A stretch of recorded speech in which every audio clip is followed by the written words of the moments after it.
फायदा होगा तो अदानी का और नुकसान होगा तो LIC का। BSNL के बारे में कहा गया, BSNL का मतलब होता है भाई साहब नहीं लगेगा। अरे भाई साहब नहीं लगेगा तो आप मुझे बताइए कि जियो धन धनाधन कैसे करेगा। जब देश में नहीं होगा एयर इंडिया तो आप बताइए क्या करेंगे ज्योतिरादित्य सिंधिया। दिल्ली एयरपोर्ट पे भारी जो है सिक्योरिटी फोर्स आई थी हमारे एक नेता को गिरफ्तार करने के लिए। जब देश देश के लोगों से बनता है तो आप मुझे बताइए कि देश कैसे गरीब हो रहा है और देश के दो चार पूंजीपति कैसे अमीर हो रहे हैं। यह कौन सी ऐसी जादू की छड़ी है जो मौजूदा सरकार चला रही है। आप मुझे बताइए कि आम लोगों की आमदनी घटती जा रही है और देश के एक दो पूंजीपति दुनिया के अमीरों की सूची में जाकर के शुमार हो जाते हैं।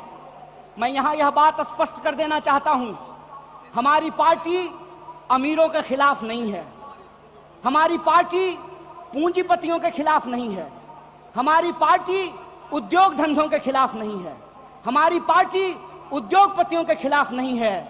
लेकिन हम ऐसा देश नहीं चाहते हैं जहां आम लोगों के पास रोटी नहीं हो और प्रधानमंत्री के पास चलने के लिए 8,500 करोड़ का विमान हो।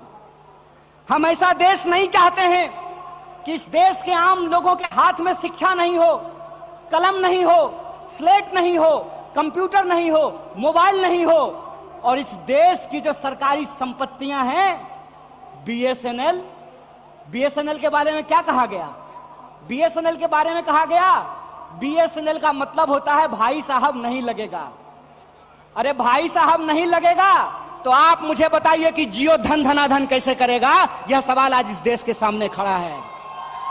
सरकार क्या करेगी, यह सवाल मैं पूछना चाहता हूं इस देश के नीति निर्माताओं से कि अगर एयर इंडिया नहीं होगा, जब देश में नहीं होगा एयर इंडिया तो आप बताइए क्या करेंगे ज्योतिरादित्य सिंधिया।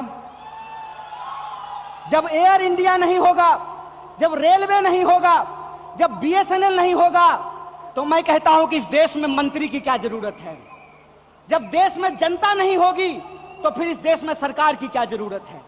जब देश में स्कूल नहीं होगा, अस्पताल नहीं होंगे, सड़कें नहीं होंगी तो आप मुझे बताइए कि फिर संसद की क्या जरूरत है। इस देश की जो पूरी की पूरी संकल्पना है उस संकल्पना को आज एक बार फिर से कांग्रेस के राष्ट्रीय महाधिवेशन में पुनर्विचारित करने की जरूरत है।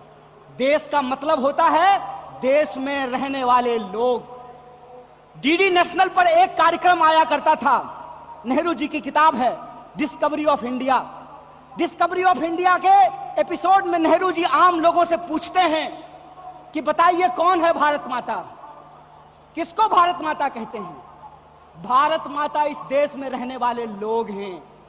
जब हम भारत माता की जय बोलते हैं तो भारत माता की जय बोलने का मतलब है इस देश के 140 करोड़ लोगों की जय।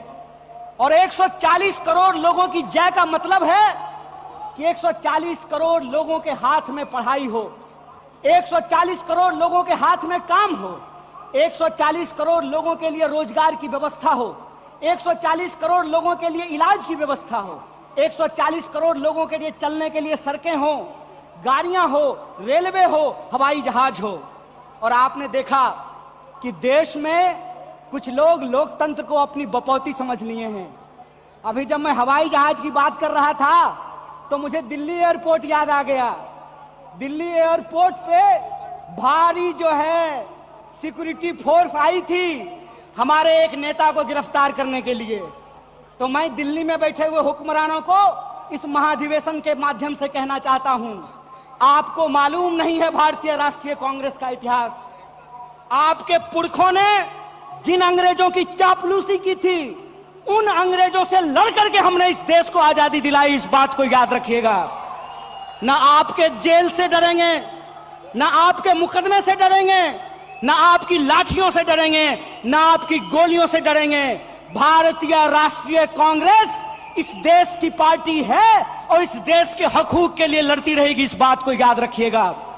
और आज के समय में जो आर्थिक लूट की नीतियां चल रही हैं कि प्राइवेटाइजेशन ऑफ प्रॉफिट और सोशलाइजेशन ऑफ लॉस, फायदा होगा तो अदानी का और नुकसान होगा तो LIC का, ये हम नहीं चलने देंगे। इस बात को आप याद रखिएगा।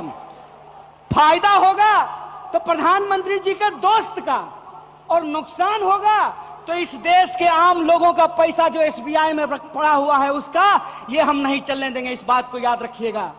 इसीलिए हमारा पॉलिटिकल और इकोनॉमिक रेजोल्यूशन ये है कि भारतीय राष्ट्रीय कांग्रेस इंडियन कॉन्स्टिट्यूशन का सेफ गार्ड है।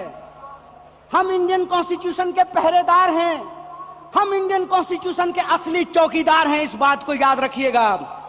और इंडियन कॉन्स्टिट्यूशन इस बात को रिजॉल्व करता है, we the people of India. और यह जो we the people of India है, इसमें इस देश में रहने वाले वो तमाम लोग, चाहे हिंदू हो, मुसलमान हो, सिख हो, ईसाई हो, जैन हो, पारसी हो, बुद्धिस्ट हो, या वैसे भी लोग जो किसी धर्म को नहीं मानते हैं, वो सब भारत के लोग हैं। और उनके हकूक के लिए, उनके अधिकार के लिए, कल्याणकारी राज्य की अवधारणा को बचाए रखने के लिए भारतीय राष्ट्रीय कांग्रेस संघर्ष करेगी। और यही जो पॉलिटिकल रेजोल्यूशन है कि हम देश के लोगों के बुनियादी सवालों के लिए, रोजी रोटी, कपड़ा, मकान, शिक्षा, स्वास्थ्य, सड़क, बिजली, पानी और इस देश के संविधान के लिए संघर्ष करते रहेंगे। इसी आशा और उम्मीद के साथ आप तमाम सम्मानित मंच और आप तमाम प्रतिनिधियों का एक बार पुनः स्वागत करते अपनी बात को खत्म करूंगा। शुक्रिया। इनकलाब जिंदाबाद।